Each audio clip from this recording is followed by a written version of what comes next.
Welcome to Talk Tickers. Today, we're jumping into a real head-scratcher from BJ's Wholesale Club. Their latest earnings call gave us a classic Wall Street paradox. You've got a company so confident that it's actually raising its profit forecast for the whole year, but then you look at the stock and it got absolutely hammered by the market. So what is going on here? Let's dive into this disconnect. Okay, so here's the entire conflict in a nutshell. On the one hand, BJ's did great on the bottom line. They beat their earnings per share estimates and, like I said, showed enough confidence to raise their outlook for the rest of the year. But the market just laser-focused on one thing. They missed the revenue target. And for that, the stock took an 8% nosedive. This is exactly the kind of confusing situation investors love to pick apart. And this table right here shows you exactly where that split happened. You can see the revenue number, $5.38 billion, which missed what Wall Street was expecting by about $110 million.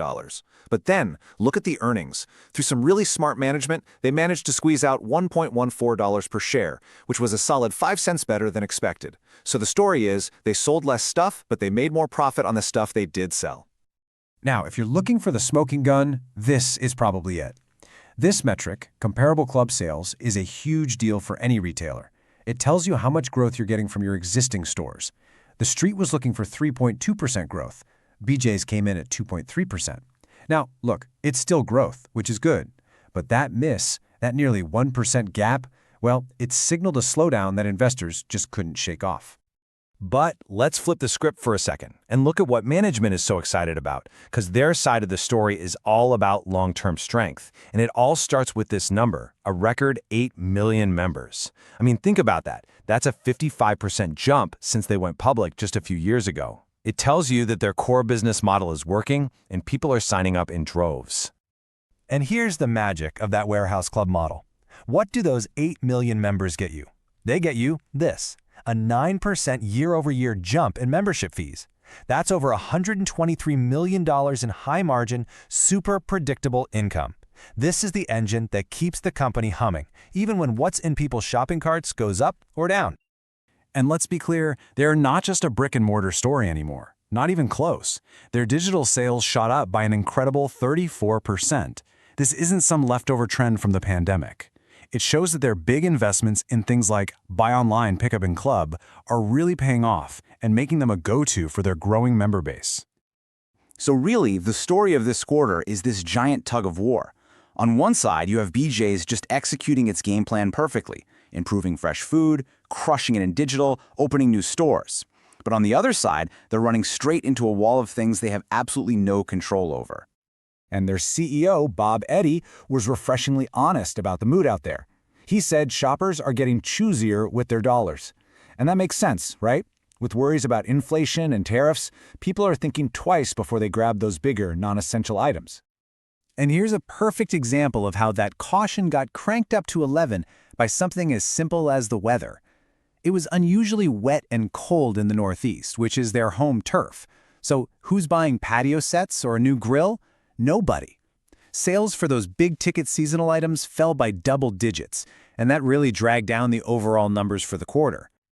And yet, despite all those problems, look at this. This is management basically planting their flag and showing a huge vote of confidence. They raised their full-year earnings guidance. That tells you they believe their profitability is strong enough to power through the sales weakness.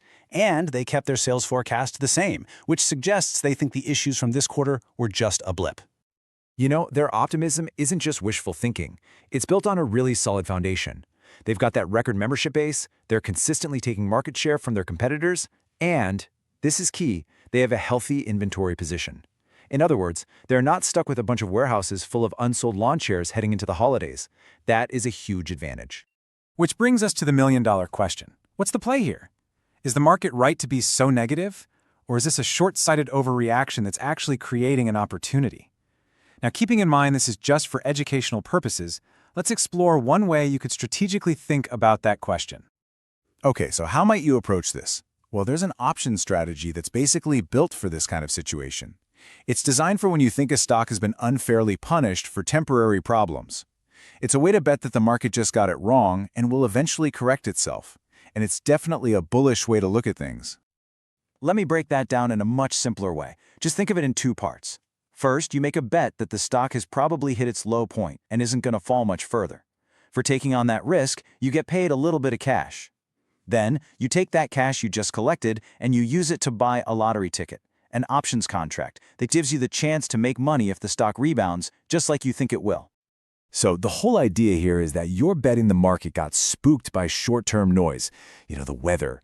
You're putting your trust in management's raised guidance as the real signal of the company's strength, and you're betting that as these temporary issues fade, the market will start focusing again on the real story, that powerful growth in membership and digital. So, for our next call, we're rating BJ's as outperform. We think that 8% drop created a really attractive entry point. We predict that if the consumer just hangs in there, the stock could recover and retest its old highs next quarter. The big question is, will the consumer hold up their end of the bargain? This is not financial advice.